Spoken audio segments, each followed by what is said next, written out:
Oui, c'est ça. Ils vont demander d'avoir un beau sourire pour l'enregistrement sur YouTube. Justement, évidemment, si les gens veulent écouter les enseignements que dans cette église, à chaque dimanche, on est aussi sur YouTube.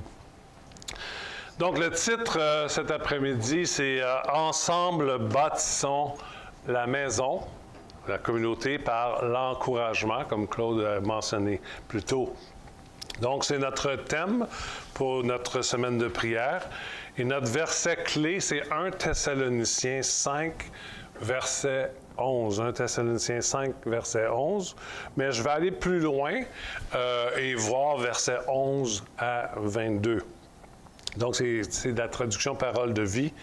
Il dit, « Alors, encouragez-vous les uns les autres et construisez la communauté comme vous le faites déjà. » Donc, encouragez-vous les uns les autres et construisez la communauté comme vous le faites déjà. Je crois que là où il y a de l'encouragement, ça crée un climat sain où c'est plaisant d'y vivre et d'y travailler. Hein? Ça soude les gens ensemble et ça permet d'être plus solide lorsqu'il survient certaines difficultés, parce qu'il y a toujours des difficultés ou des défis qu'on va avoir à faire face. Là, plusieurs années passées, j'ai travaillé comme préposé aux bénéficiaires dans le département de psychiatrie d'un hôpital à Winnipeg. Il y avait 3 étages et je couvrais les 3 étages. J'étais un peu sur l'équipe volante, mais j'étais assigné en particulier au 3e étage.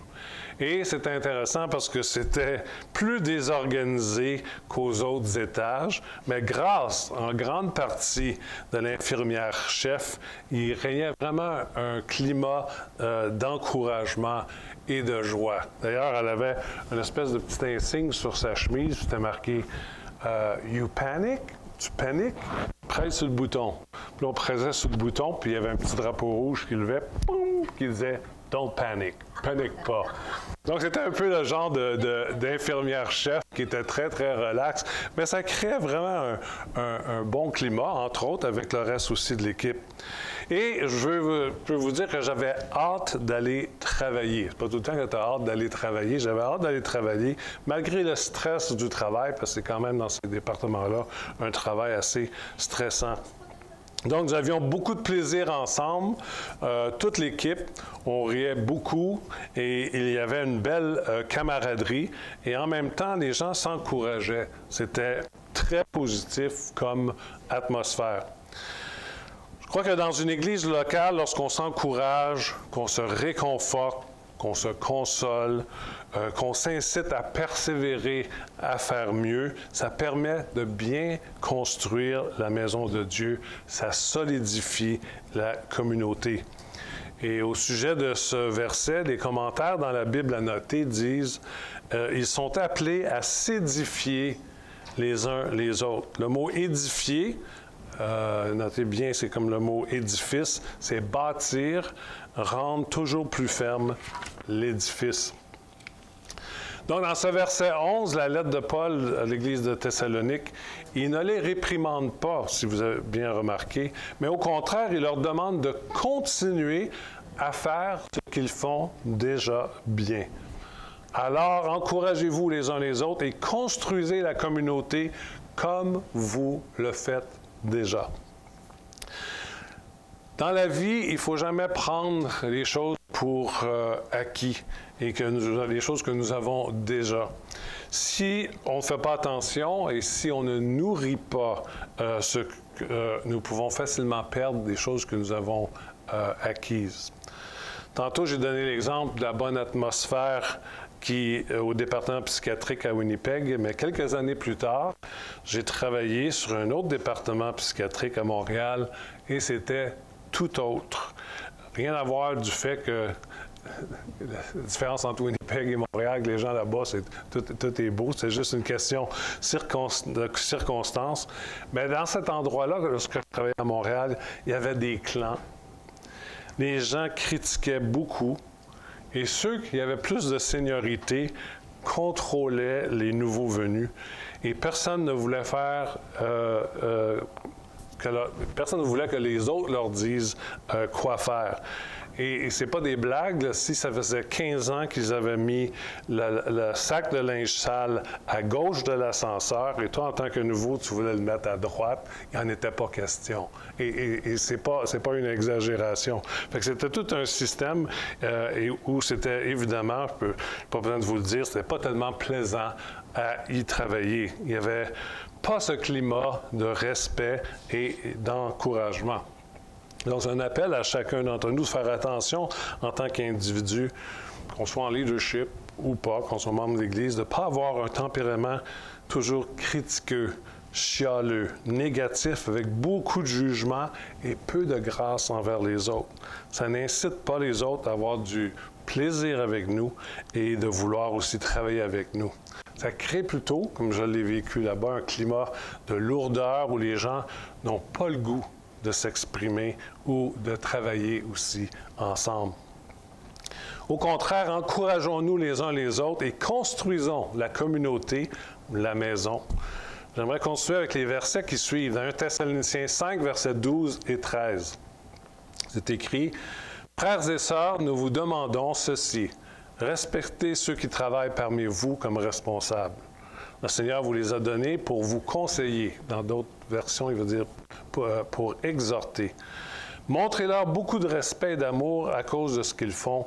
Soyez en paix entre vous. » Je trouve que ces deux versets-là sont tellement clés pour le bon fonctionnement d'une Église, s'ils sont évidemment bien appliqués. Je crois que s'il y a une culture de respect et d'honneur et de reconnaissance mutuelle, autant le leadership que les gens aussi dans l'Église envers le leadership, ça va vraiment les deux côtés, ça crée un sain climat, S-A-I-N, et je pourrais même dire S-A-I-N-T, un lieu d'encouragement où on peut construire ensemble la maison de Dieu. Et évidemment, même malgré ce que je viens de dire, il ne faut pas être naïf, même si ce climat-là est présent, il va y avoir quand même des accrochages, des conflits, des malentendus entre nous, et ça demande de régler ceci dans le respect, l'humilité, le pardon et l'amour. La phrase clé qui est à la fin du verset 13 est la suivante, « Soyez en paix entre vous. » Soyez en paix entre vous. Personnellement, je remercie le Seigneur pour cette attitude de respect mutuel que je trouve qu'il y a dans cette assemblée entre les membres et les personnes responsables. Et je trouve que ça facilite la tâche de vouloir construire ensemble la maison de Dieu. Donc, un gros merci à chacun. Et je crois que ça s'adresse aussi à nous. Alors, encouragez-vous les uns les autres et construisez la communauté comme vous le faites déjà. Depuis le début de ce message, je parle du mot « encouragement » dans le sens très positif. C'est dans le sens de réconforter, de stimuler, de susciter de l'espoir et de l'assurance. Et personne n'a habituellement de la difficulté avec cet aspect-là de l'encouragement. Mais il y a un autre aspect, un autre côté à l'encouragement qu'on comprend moins bien ou qu'on aime moins. Et je m'explique. Et ce qui suit, juste cette explication-là, je le dois aux recherches de Yves Fauvel. Il est devenu mon recherchiste personnel. Lorsque je lui ai demandé, écoute, Yves, tu me tiens à aller fouiller dans le grec puis dans l'hébreu, tu peux aller voir certains mots que je vais utiliser pour aujourd'hui dans mon message. Donc, merci à Yves. Mais le mot « encourager » est traduit dans certaines versions, les versions peut-être plus anciennes, par le même mot, c'est « exhorter ». Mais en grec, il y a deux mots distincts pour exhorter. Il y a « paranéo » qui signifie « encourager », « réconforter », comme on l'a vu dans 1 Thessaloniciens 5:11, qui dit « Alors, encouragez-vous les uns les autres et construisez la communauté comme vous le faites déjà. » C'est donc dans le sens de donner du courage, d'inciter d'avancer, de ne pas se décourager. Et l'autre mot pour exhorter en grec, c'est « nous tétéo », et puis là aussi Alain pourra me corriger dans mon grec, qui signifie réprimander, avertir, instruire, reprendre, dans le sens de corriger quelqu'un. Et on le voit dans ce même mot, dans le verset 12 que je viens de lire, « Frères et sœurs, nous vous demandons ceci, respectez ceux qui travaillent parmi vous comme responsables et qui vous exhortent dans le sens de corriger, reprendre. Il est donc évident et important que pour bien construire la communauté, la maison de Dieu, nous avons besoin de nous encourager les uns les autres dans le sens de réconforter, de susciter de l'espoir, d'être positif pour favoriser l'épanouissement de l'autre et d'avoir des paroles qui aident l'autre à se remonter et à se valoriser. Mais nous avons aussi parfois besoin de reprendre un frère ou une sœur pour quelque chose qui ne fait pas correct ou pour des attitudes qui vont nuire même aux relations dans une communauté. Mais le mot « noutétéo », exhorter, avertir, reprendre, dans le verset 12, signifie, et c'est très important ce qui suit, avec gentillesse. Et on pourrait même rajouter avec respect, dignité, amour, délicatesse. Donc, au verset 14, nous voyons les deux approches du mot exhorter ou encourager. Frères et sœurs, nous vous demandons encore ceci. 1. Faites des reproches aux paresseux. Donnez du courage à ceux qui n'ont pas beaucoup. 3. Soutenez les faibles. Et 4. Soyez patients envers tous. Donc, ça signifie d'être patient envers ceux qui sont fragiles et faibles au niveau du découragement, d'être patient envers ceux et celles qui ont besoin d'être repris pour leur mauvais comportement, mais qui n'arrivent pas toujours à changer aussi vite qu'on aimerait qu'ils changent. Hein? Donc, réprimander quelqu'un correctement n'est pas toujours facile et se faire réprimander, je parle pour moi-même aussi, même avec gentillesse, n'est pas toujours facile non plus. Donc, on n'aime pas ça. Ce n'est pas la chose qu'on attire vers nous. Et évidemment, nous avons tous, je suis persuadé, nous avons tous expérimenté des réprimandes qui n'ont pas toujours été faites avec gentillesse, respect et tact, autant de la part de certains leaders ou de membres des églises. Et on doit avouer que nous-mêmes, on a été parfois maladroits en essayant de reprendre quelqu'un d'autre. Donc, continuons dans l'enseignement avec les versets qui suivent. Verset 15. Attention, personne ne doit rendre le mal pour le mal, mais cherchez toujours à faire le bien entre vous et avec tous. Donc, entre chrétiens et avec les non-chrétiens, on doit toujours chercher à faire le bien, même lorsque nous sommes tentés à rendre le mal pour le mal. La fameuse phrase dans l'Ancien Testament, « œil pour œil, dent pour dent » vient parfois à notre pensée quand quelqu'un nous a fait du mal. C'est comme un réflexe très humain, un réflexe très charnel. Il y a quelques semaines passées, je suis allé à la même boulangerie 2 fois dans la même semaine dans mon quartier. Et puis, je me suis fait servir par la même dame qui était là et qui n'avait aucune façon, elle était sans façon. Elle ne me répondait pas. Elle m'a regardé ça avec les yeux. J'ai pas fait la commande. Tu regardes à peine. Elle te fait sentir que tu es même de trop là, tu sais, que tu l'embêtes et que tu n'as pas d'affaire là. Fait que c'est ça, la deuxième fois, puis je dis, elle n'a pas changé depuis quelques jours.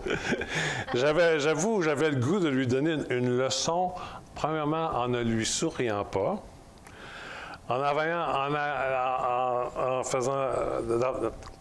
En montrant que j'ai l'air bête et surtout de ne pas lui dire merci après. Mais il y a une petite voix que j'attribue au Saint-Esprit qui m'a tout simplement chuchoté à l'oreille « Yves, Yves, Yves ». Et je savais ça voulait dire quoi. J'ai dit un gros merci avec un grand sourire. Voilà. Et je l'ai remercié. Après, je me suis dit, peut-être qu'elle passe par des moments difficiles aussi. Je ne connais pas sa vie. Ça ne me sert à rien de la traiter de même. Ou bien même si c'est une personne de tempérament bourru, ça ne l'aidera pas mieux si je commence à répondre de mal pour le mal. Donc, c'est dans des circonstances que ce verset s'applique bien. Attention! Personne ne doit rendre le mal pour le mal, mais cherchez toujours à faire le bien entre vous et avec tous. Et on pourrait rajouter, même quand c'est pas facile, ou surtout quand c'est pas facile. Dans les versets suivants, Paul nous ajoute des éléments, on pourrait dire, à sa recette de comment s'encourager à construire la maison de Dieu. Au verset 16 à 18, il dit « Soyez toujours joyeux, priez sans cesse, remerciez Dieu en toute occasion. C'est ce qu'il attend de vous qui êtes unis au Christ Jésus. » Je crois que la joie incite à la joie. Hein? La joie, c'est quelque chose qui est contagieux. Quand les gens sont joyeux, ça se propage aussi autour d'eux. Et même dans les temps difficiles, la joie du Seigneur, la parole dit, est notre force. La joie du Seigneur est notre soutien. Dans le même texte, il dit « Priez sans cesse ». C'est d'apprendre à être dans la présence de Dieu au courant de la journée, même lorsqu'on est au travail, qu'on n'a pas le temps de se concentrer pour prier, pour s'arrêter, mais tout simplement de continuer cette relation, cette connexion qu'on a avec Dieu, avec des courtes phrases, des courtes conversations qu'on peut avoir avec notre Dieu. On peut entretenir le fait de prier sans cesse. Et remercier Dieu en toute occasion, c'est tout simplement d'avoir une attitude positive qui nous pousse à la reconnaissance des petites et des grandes choses dans nos vies. Et la reconnaissance, je crois que c'est un style de vie dont même les non-chrétiens en voient les bénéfices. On lit plein d'articles dans bien des magazines, dans bien des livres qui parlent de l'importance d'être des personnes reconnaissantes. Versets 19 à 21, il dit « N'empêchez pas l'Esprit Saint d'agir. Ne méprisez pas les paroles des prophètes, ou dans certaines autres traductions, ils disent ne méprisez pas les prophéties. Examinez tout avec soin et retenez ce qui est bon. » Et je crois qu'en tant qu'Église, nous encourageons les gens à partager avec les autres les paroles que Dieu leur met à cœur, parce que je crois que le Saint-Esprit peut nous encourager justement à bâtir, à construire la maison par des paroles qu'on peut avoir, des paroles prophétiques pour toute l'Assemblée ou pour des individus, et qui est axé sur l'édification, l'encouragement à avancer et de devenir meilleur. La parole nous incite à examiner par contre ces paroles pour voir si elles sont de Dieu ou si elles n'ont pas été teintées, on peut le dire, par notre chair ou une interprétation maladroite qu'on a pu avoir. Et avant d'arriver à la conclusion, je termine avec le dernier verset, verset 22.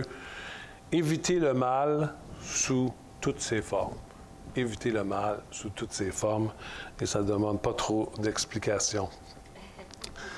Donc, la conclusion, c'est un message très court parce qu'on veut passer à des temps de prière. En tant qu'Église, en tant qu'Assemblée locale, Dieu nous a montré différentes choses dans les dernières années. Entre autres, je n'arriverai pas avec les choses que Dieu a pu nous montrer. Mais, numéro 1, de continuer la course. Hein, c'était un des thèmes d'une semaine de prière. De continuer la course dans laquelle il nous a appelés, même si nous avons parfois la tentation de jeter la serviette. Donc, de continuer la course dans laquelle il nous a appelés, même si nous avons parfois la tentation de jeter la serviette, que ce soit notre vie personnelle ou d'Église. 2, de persévérer dans l'évangélisation. On a parlé beaucoup d'évangélisation, d'être capable d'ouvrir nos bouches, de partager notre foi avec d'autres, et aussi par des actes de bonté où on vient à bénir les gens autour de nous et que finalement ça touche leur cœur et ça ouvre des portes. Troisièmement, de s'impliquer davantage socialement dans notre quartier, afin qu'en tant qu'Église, on puisse être une bénédiction pour notre quartier, qu'on puisse rechercher le bien là où Dieu nous a déposés. Quatrièmement, de rechercher à expérimenter davantage aussi au niveau du surnaturel et particulièrement de prier pour les malades, pour les voir guérir. Puis je sais que des fois, on prie pour les malades, puis des fois même ils tombent encore plus malades. Donc on dit, Seigneur, qu'est-ce qui se passe? Mais c'est cette persévérance de continuer à prier avec foi pour ceux qui sont malades, parce que le Seigneur nous demande de faire ainsi. Et dernièrement, de discerner, et c'est un point particulièrement important, la volonté de Dieu au sujet du futur de notre Église, de cette Assemblée, et de se trouver des jeunes leaders pour amener les jeunes à la foi et de prendre la relève. Il y aurait d'autres choses qu'on pourrait mentionner, mais ça, on peut se rappeler de ces choses-là, de ces points-là cette semaine, autant dans notre temps de prière personnelle que collectif. Et alors qu'on débute cette semaine de prière, gardons en tête ces choses et encourageons-nous vraiment mutuellement les uns les autres et construisons la maison de Dieu. Donc, prions afin de ne pas aussi oublier ce que Dieu nous a dit et de continuer à ranimer constamment la flamme et la passion en nous. C'est quelque chose qu'on ne veut pas perdre, mais qu'on veut toujours continuer à avoir. Amen.